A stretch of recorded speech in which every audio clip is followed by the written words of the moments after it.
ঝটপট তৈরি করে ফেললাম ফিশ ফ্রাই। পুরো ভিডিওটা দেখার জন্য আমার সাথেই থাকুন। আসসালামু আলাইকুম বন্ধুরা, সবাই কেমন আছেন? আল্লাহর অশেষ রহমতে আপনাদের দোয়ায় আমি ভালো আছি। আজকে আপনাদেরকে দেখাবো আমি ফিশ ফ্রাই। আমি 500 গ্রামের একটা তেলাপিয়া মাছ নিয়ে নিয়েছি, যে ভালো করে লবণ দিয়ে কষিয়ে ধুয়ে নিয়েছি, বুকটাও ফেড়ে নিয়েছি যেন ভিতরে কোনো ময়লা না থাকে। এবার আমি ছুরি দিয়ে কেটে নিব।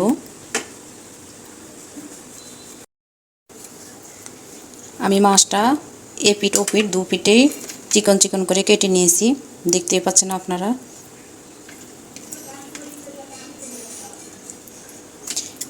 এবার আমি সব কিছু একে একে দিব। এখানে রসুন আর পেঁয়াজ বাটা দিয়ে দিলাম, হলুদ গুঁড়ো, মরিচের গুঁড়ো, যে যেরকম ঝাল পছন্দ করেন ওই অনুসারে ঝাল দিবেন, জিরার গুঁড়ো, ধনিয়া গুঁড়ো, গরম মশলা গুঁড়ো, গোলমরিচ গুঁড়ো, সয়া সস, টমেটো সস, সরিষার তেল। এবার সব উপকরণ আমি একসাথে মিশিয়ে নিচ্ছি এপিঠ ওপিঠ দু পিঠে।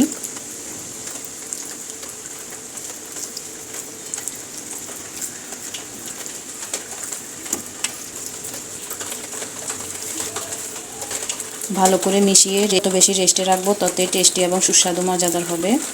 এজন্য আমি ভালো করে মাছটাতে সব মশলা ম্যারিনেট করে নিচ্ছি। আপনারাও এভাবে বাসায় বাবুদেরকে বানিয়ে দিতে পারেন।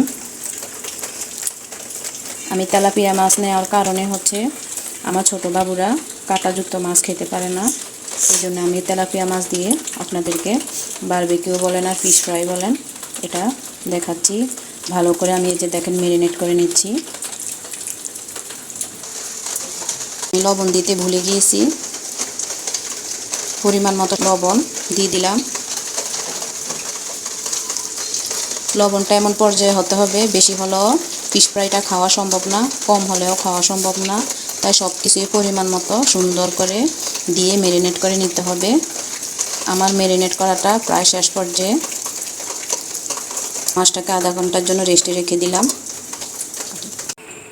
আধা ঘন্টা রেস্টে রাখার পর গ্যাসের আগুনটা মিডিয়াম আঁচে রেখে তাওয়াটা গরম করে তেল দিয়ে, তেলটা গরম করে এবার আমি মাছটা দিয়ে দেব। মশলাগুলো আমি উপরে দিয়ে দিলাম, খেতে টেস্টি হবে। আগুন মিডিয়াম আঁচে রেখে দুটি পিঠে আমি আস্তে আস্তে ভেজে নেব। মাছ ভেজে নিতে নিতে একটা কথা বলি, গল্প আর বাস্তবতা কিন্তু এক জিনিস না, দুটো জিনিসকে মানুষ গুলিয়ে ফেলে। কিন্তু গল্প হচ্ছে যে ওটা মনের থেকে আসে এবং হাতে লেখে, হাতে কলমে লেখে, কিন্তু বাস্তবতা হচ্ছে ওই জিনিসটা মানুষকে ভোগ করতে হয়। গল্পের ভিতরে যা লেখে ওটা হচ্ছে এক জিনিস, যেমন এখন একটা জিনিস হারিয়ে যায় আবার খুঁজে পাওয়া যায়, কার সাথে সম্পর্ক বিচ্ছেদ হলে আবার ওটার সাথে সাথে ঠিক হয়ে যায়, গল্পের লাস্টে সব কিছু মীমাংসা হয়ে যায়। কিন্তু বাস্তবতা এমন একটা জিনিস, বাস্তবে যেটা হারিয়ে যায় ওটা আর খুঁজে পাওয়া যায় না, আর যা ভেঙে যায় তা গড়ানো যায় না। আপনি এই জিনিসটা এমন সময়ে পাবেন যখন আপনার কোনো প্রয়োজন হবে না ওই জিনিসটা। এই জন্যই বলি বাস্তব আর গল্প এক নয়। আমরা বাস্তবতা আর গল্পের জীবনটা যেন না গুলিয়ে ফেলি, এই জন্যই কথাগুলো আজকে আমার বলা। আমার নিচে চিৎটা হয়ে গেছে। এবার মাছটা আমি ওপিট করে দিব, ওপিট হয়ে গেছে।